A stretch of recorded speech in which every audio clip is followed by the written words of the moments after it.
La Confederación Hidrográfica del Ebro considera que el deslizamiento de la ladera derecha de la presa de Yesa ya ha parado, que es imperceptible desde el pasado 30 de marzo gracias a las obras de emergencia ejecutadas para su estabilización. Pero los vecinos de la zona no terminan de estar tranquilos, quieren más compromiso y más información. De la gestión de estos problemas se encarga nuestro invitado de hoy, con el que cerramos la 12ª temporada de Cara a Cara. Pero mucho más, porque asegura que la cuenca del Ebro necesita agua, a pesar de que se considere que está en una zona húmeda de España y que le sobra. Está convencido de que hay necesidades de agua muy importantes por satisfacer y además hay una época de sequía que se repite periódicamente. Esta noche nos sentamos cara a cara con el presidente de la CHE, Xavier de Pedro.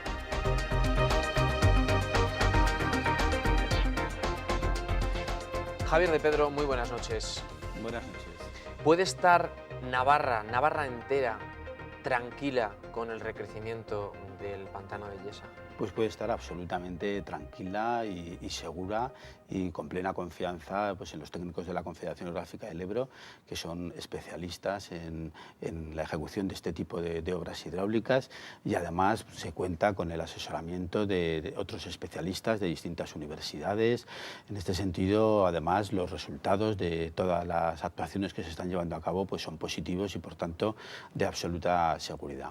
¿Y por qué hay una sombra de duda sobre lo que está ocurriendo en Yesa?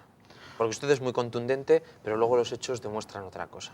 Bueno, los hechos están demostrando que lo que digo es así, es cierto, porque el movimiento de la ladera derecha de Yesa, que había pues, levantado pues, una ola de preocupación y de inseguridad en determinadas zonas, pues en estos momentos pues, se ha hecho una actuación que ya se puso en marcha con la máxima urgencia, una obra de emergencia, se ha hecho la excavación que estaba prevista, se han hecho también las otras actuaciones complementarias y en este momento podemos decir que la ladera derecha y esa pues está ya parada definitivamente, y ahora pues tenemos que poner en marcha lo que es poner en marcha no, porque el recrecimiento de Yesa no se ha parado por la actuación de la ladera.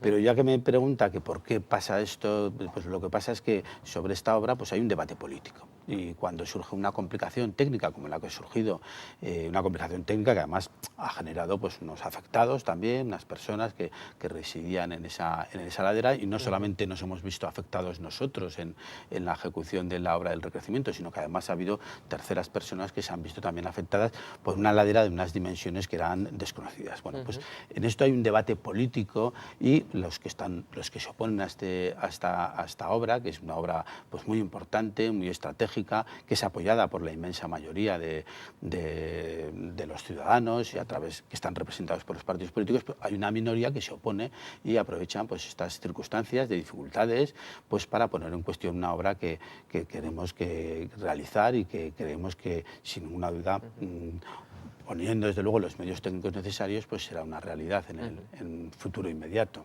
Usted acaba de decir que el movimiento ha parado definitivamente o completamente.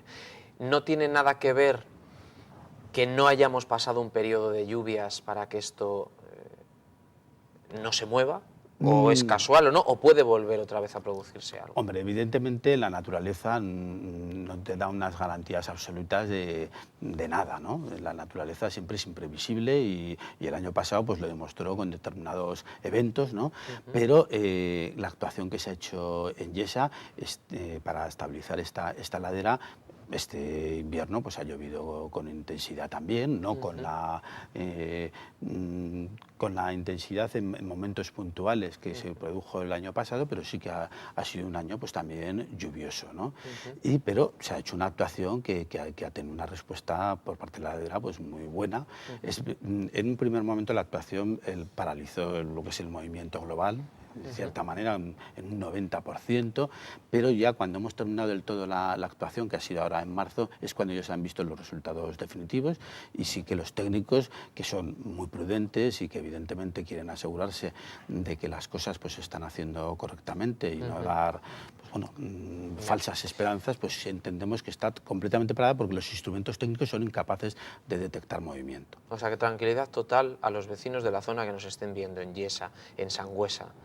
Absoluta tranquilidad ahora y durante todo este año y medio. O sea, nosotros hemos estado muy pendientes de esta situación. Evidentemente nos generaba una preocupación y una ocupación al mismo tiempo, pero siempre salvaguardando en primer lugar la seguridad de las personas, y en ningún momento ha habido un riesgo de seguridad para la presa. Tenemos aquí unas imágenes, son dos urbanizaciones de Yesa en las que no se puede vivir. Las grietas obligaron a evacuar a estos vecinos. ¿Y ahora qué? Ellos, algunos quieren volver, otros no quieren volver a pisar por allí, porque son incapaces de conciliar el sueño. Bueno, pues en primer lugar lo que quiero agradecer es que tanto a las dos urbanizaciones, los representantes con los que hemos hablado, pues siempre ha habido un diálogo fluido, información mutua, y yo creo que eso ha sido muy positivo. Yo también entiendo sus quejas, pues bueno, pues es una situación en la que se han visto perjudicados, y que evidentemente pues ahora el Estado pues está dando pasos para tratar de llegar a un acuerdo en el que se vea un acuerdo global para las dos urbanizaciones, de tal forma que todos quedemos satisfechos.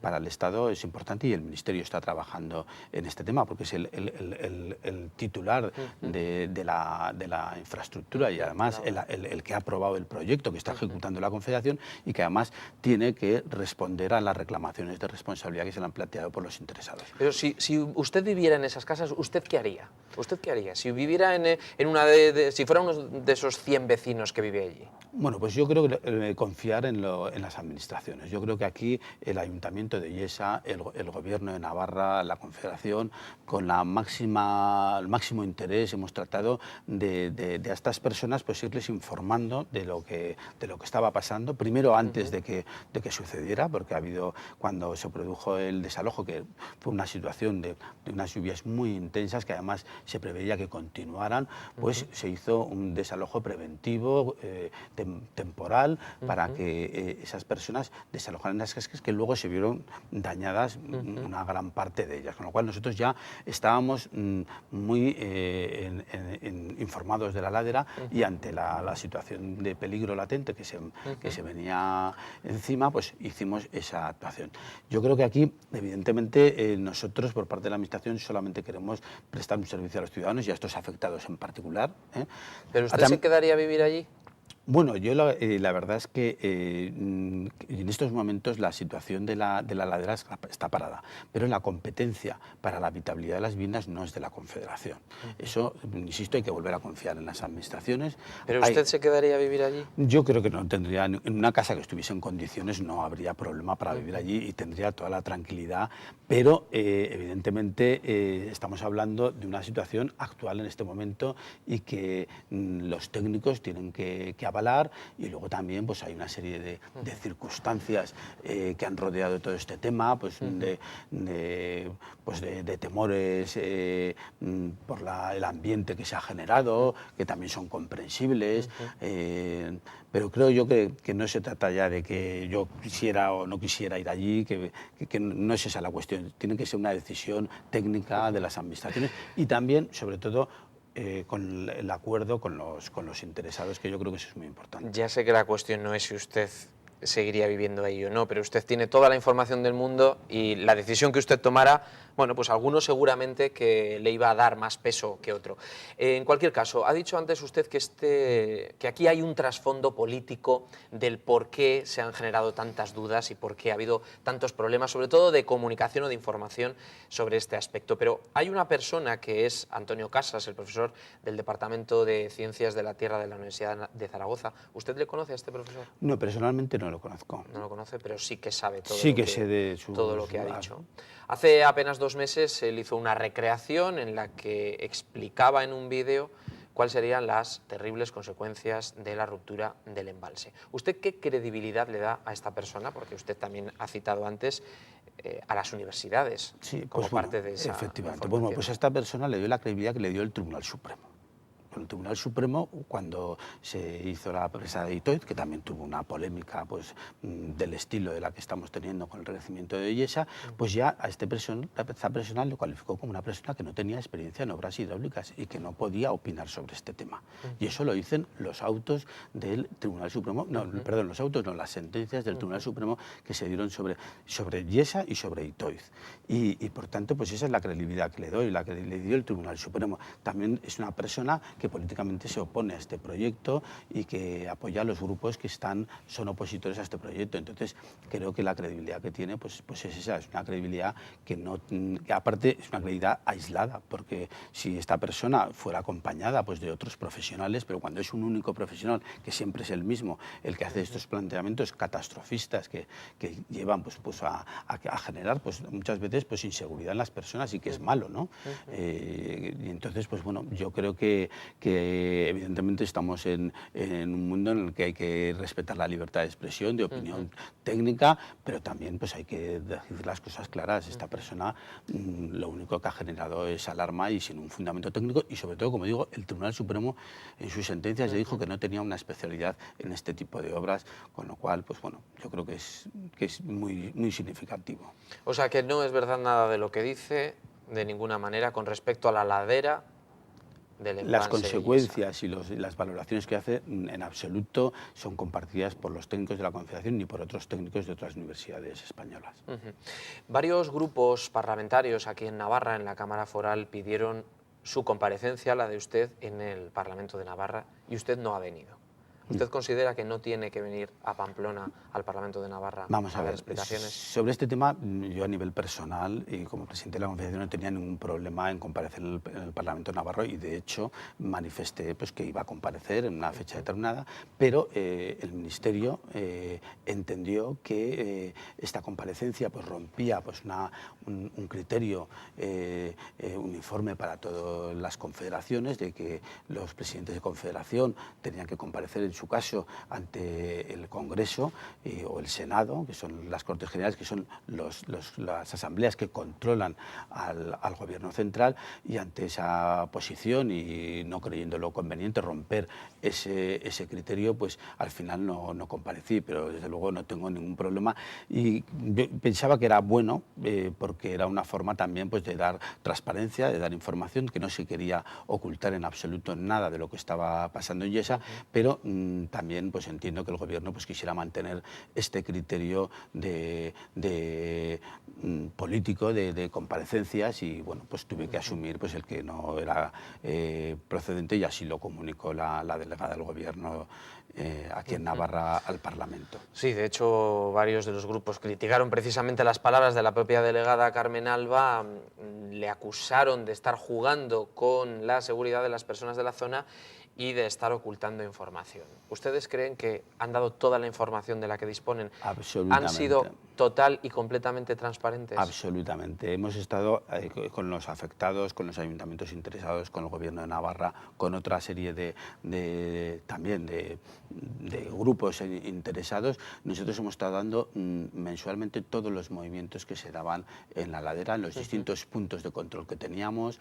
Hemos puesto en la página web los informes que han emitido los expertos que hemos consultado, nuestros informes también. En fin, yo creo que más transparencia ha sido imposible, ¿no? Y hemos tratado de hacer ese ejercicio precisamente para quitar esa imagen que podía darse de que estuviéramos ocultando algo, en absoluto. Y ahora hemos dejado de dar ya los movimientos porque no hay movimientos, entonces no podemos dar datos, ¿no? Evidentemente, si vuelven a darse algún movimiento, nosotros volveremos a informar, pero mientras no haya movimientos, y en este sentido yo creo que se ha pretendido pues, llevar esta actuación con la máxima transparencia. Hemos informado también de todas las actuaciones que hemos hecho en la ladera, con presupuestos, con detalles técnicos, en fin, yo creo que la información ha sido total, y desde luego la delegada del Gobierno no se le puede acusar de eso, porque en absoluto es verdad. La delegada del Gobierno también ha asumido un criterio general del Gobierno. A mí me han llamado también en otros parlamentos y tampoco he declinado ya a comparecer, porque el criterio del Gobierno ya ha sido muy claro de que los los organismos del Estado deben de comparecer en el Congreso, bien directamente o bien a través de los superiores jerárquicos, como son el ministro o el secretario de Estado. Se ha reunido, lo hemos visto en varias ocasiones, con vecinos, con agrupaciones, con ayuntamientos, como por ejemplo en el de Sangüesa, en el que le pedían y le insistían en el último año más informes técnicos independientes, le acusaban de oscurantismo a la Confederación Hidrográfica del Ebro. Usted, cuando tiene cara a cara a las personas que tienen ese temor, ¿cómo les convence? Bueno, a algunos no les ha convencido. Bueno, nosotros con datos y con informaciones técnicas, en Sangüesa en particular, cuando surgió esa polémica que Simón Casas pues, hizo esos augurios de desastre y de atemorizar a la población, nos presentamos de inmediato el director técnico de la Confederación y yo mismo ante el Ayuntamiento de Sangüesa para dar explicaciones a la corporación, que se reunió en pleno y les dimos todo tipo de detalles. O sea, no ha habido ningún tipo de ocultación y también en ningún momento ha habido una situación de peligro o de inseguridad. Sí que ha habido una situación de preocupación y de ocupación. O sea, nos hemos ocupado de resolver el problema que hemos resuelto, y vamos a seguir trabajando en resolver pues, todas las incidencias técnicas que pueda tener este gran proyecto, que es un proyecto pues, de una gran envergadura y que evidentemente dificultades ha tenido y tendrá,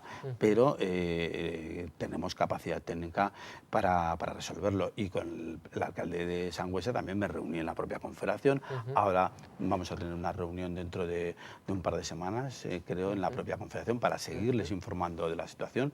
En todo momento le he dicho además que no solamente la presa actual es segura, sino que la nueva que va a ser una presa moderna, mucho más tecnificada, con unos conocimientos técnicos actuales muchísimo más importantes y que va a dar todavía mucha más seguridad a Sangüesa, que también hay que decir que es uno de los principales beneficiarios de esta infraestructura, la actual y la que se vaya a hacer, porque las grandes avenidas en Sangüesa pues, podrían causar unos destrozos y eso sí que hubiese sido un tema catastrófico, porque de hecho hay antecedentes históricos de grandes avenidas en Sangüesa con un gran número de fallecimientos, ¿no? Por tanto, estamos ante un tema de verdad serio, que la Administración pone los máximos medios disponibles para garantizar sobre todo la seguridad de los ciudadanos. Con lo cual, este tema se pueden olvidar los ciudadanos preocupados. Pues yo, desde luego, creo que sí. Si volviera a ocurrir algún movimiento, ¿o eso ustedes no lo contemplan? Vamos a ver, que pueda haber un movimiento local, puntual, eso pues siempre puede pasar, pero es que en cualquier ladera del mundo y en cualquier ladera del Pirineo, pero un movimiento como el que se ha producido en este último año y medio no llega, evidentemente en este momento lo tenemos descartado, pero evidentemente la naturaleza siempre puede dar... pues estar por encima de los criterios técnicos, pero aquí los criterios técnicos han sido unánimes entre todas las personas que se le han consultado. Se ha hecho una actuación, una ladera que tiene 4 millones de metros cúbicos, se le han quitado 1,5 millones, y además se han hecho unas actuaciones de refuerzo. En teoría, esta ladera debe de dar una situación de estabilidad de cara al futuro. ¿Y el plan de emergencia de la zona, cuál es la situación que contempla? Pues el plan de emergencia, el plan de emergencia tiene unos protocolos de actuación que están vinculados con los órganos de protección civil que son del Gobierno de Navarra. En estos planes de emergencia hay un escenario 0 y un escenario 1. El escenario 1 es cuando es necesario hacer una actuación. Hay una situación el escenario 0 es de observación, de vigilancia. El escenario 1 es cuando ya hay que hacer una actuación para resolver un problema que puede ser de preocupación para la infraestructura, que nunca hemos pasado de ese escenario, nunca hemos ido ni al 2 ni al 3, y este 2 pues en breve tiempo lo vamos a dejar de estar ya, porque la actuación se está ya terminando, y entonces en cuanto se haya terminado pasaremos al escenario 1 y yendo ya pues hacia la situación de normalidad, ¿no? Vamos a hablar de otras cosas, de algo como el agua. ¿Está garantizada el agua ahora mismo en nuestro país, en todas las zonas? Bueno, mi competencia es extendida por la cuenca del Ebro. Sí. En la cuenca del Ebro, con carácter general, sí que tenemos las demandas actuales cubiertas, especialmente de abastecimiento con pequeñas excepciones que pueden darse en periodos de sequía. Ayer estuve en la zona del Bergantes, en Castellón, y allí están teniendo en estos momentos una sequía importante y hay problemas de abastecimiento para determinados municipios. O sea que no nos sobra. Evidentemente, para los usos actuales, el agua que tenemos nos hace falta para futuras demandas. Si lo que se refiere es a la cuenca del Ebro, aquí nos sigue haciendo el plan de demarcación del Ebro, que se aprobó el pasado mes de febrero, dice que hay un déficit de 1000 hectómetros en la cuenca del Ebro. Es decir, hay demandas de regadíos que no se pueden cumplir en situaciones de sequía o luego hay zonas de déficit estructural en la margen derecha sobre todo. Aquí en Navarra ya, en la parte del sur de Navarra ya se empiezan a notar esos problemas que luego van agravándose conforme avanza la cuenca y evidentemente en la cuenca del Ebro bien administrada el agua como se está planificando, pues podremos solventar nuestras necesidades, pero desde luego no sobra en absoluto agua. ¿Y estamos metidos en algún ciclo? Porque hace tiempo que no se habla de sequía, hace tiempo que no vemos a ningún pueblo, sobre todo por nuestra zona de aquí en Navarra, suministrándose a través de camiones, como hemos visto en otras zonas, pero tenemos que estar con la mosca detrás de la oreja. Siempre. La cuenca del Ebro es una cuenca mediterránea que tiene, pues, es una cuenca pues, que tiene épocas de sequía y épocas de abundancia de precipitaciones y de abundancia de agua, como estamos teniendo estos 2 últimos años.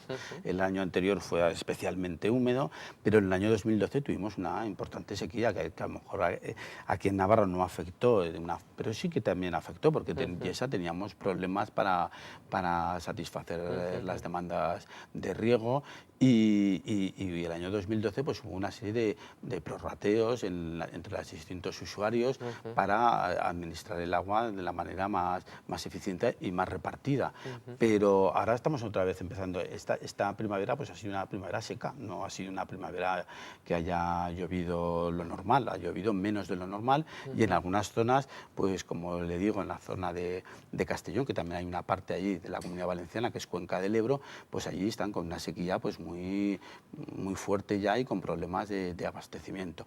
Y evidentemente pues estos ciclos pues se van repitiendo a lo largo de todos los años hidrológicos que se tiene pues ya en registros, pues evidentemente estos periodos de sequía pues se pueden dar.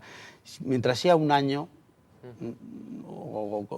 pues bueno, pues se puede, pero 2 años de sequía ya plantea problemas muy serios en la cuenca del Ebro, ¿no?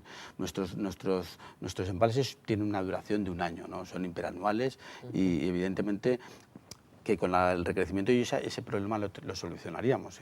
En el recrecimiento de Illesa, si hubiese 1 año de sequía, pues lo podríamos suplir con un gran embalse como el que se quiere realizar. Pero con el actual tenemos las necesidades de demandas de cada año y por tanto cuando hay un año de una sequía importante, pues vamos a tener problemas de satisfacción de las demandas.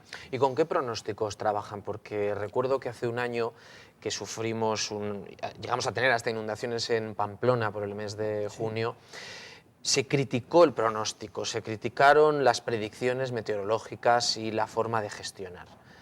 Bueno, ¿Usted qué opina de esto? Pues aquí hay veces que las predicciones meteorológicas son muy complicadas. Primero, con más de 3 días ya es imposible hacer una predicción con un mínimo de seguridad. Y luego, cuando son fenómenos ya más tormentosos o más de fenómenos de gota fría, todavía es más difícil acertar el lugar exacto donde se va a producir las lluvias intensas. Muchas veces hay muchas falsas alarmas, se esperan unas lluvias de 70 o litros por metro cuadrado y luego al final son 20 o en esa zona ni llueve. Entonces es muy complicado. Y luego también hay fenómenos que son como tormentas súbitas que la capacidad de reacción es muy limitada, es muy complicado. Aún así, pues bueno, hacemos esfuerzos por mejorar, por coordinarnos para avisar de caudales a los servicios de protección civil. Los servicios de protección civil también pues tienen sus predicciones meteorológicas y entre todos pues intentamos dar el mejor servicio. Yo creo que hay una actividad de prevención importante, pero tampoco podemos generar falsas alarmas porque también nos criticarían, ¿no? Y a veces también esas cosas... Que viene el lobo, ¿no? Y luego... porque lo diríamos muchas veces, ¿eh? Bueno, casi preferimos tener información y saber lo que va a pasar, ¿no? Sí, pero es que a veces que no se sabe lo que va a pasar. O sea, hay datos predicciones que muchas veces son contradictorias, porque IMET pues tiene una predicción, pero luego otros sistemas que tenemos pues dan otra. O sea, que es que el tema de la meteorología es muy complejo y es muy difícil saber, pero aún así hemos mejorado muchísimo. ¿Y qué esperan para este verano? Pues bueno, para este verano yo le puedo decir lo que esperamos para dentro de 3 días, pero para el verano es imposible saberlo. Para dentro de 3 meses es imposible tener una predicción meteorológica. Pero no sabemos si va a ser un verano con precipitaciones, un verano más seco. Esas predicciones no son fiables, no son fiables. Sí que hay predicciones de ese tipo, pero no tienen garantías de seguridad. Los veranos pues suelen ser secos, bueno, ya llevamos una primavera pues bastante seca. En fin, el cielo nunca puedes saber con seguridad qué puedes esperar, ¿no? Pues por lo menos que pase muy buen verano y muchísimas gracias por haber querido venir a este último programa de la temporada. Nada, muchas gracias a vosotros. Gracias, Javier de Pedro. Muy buenas Gracias. noches. Gracias.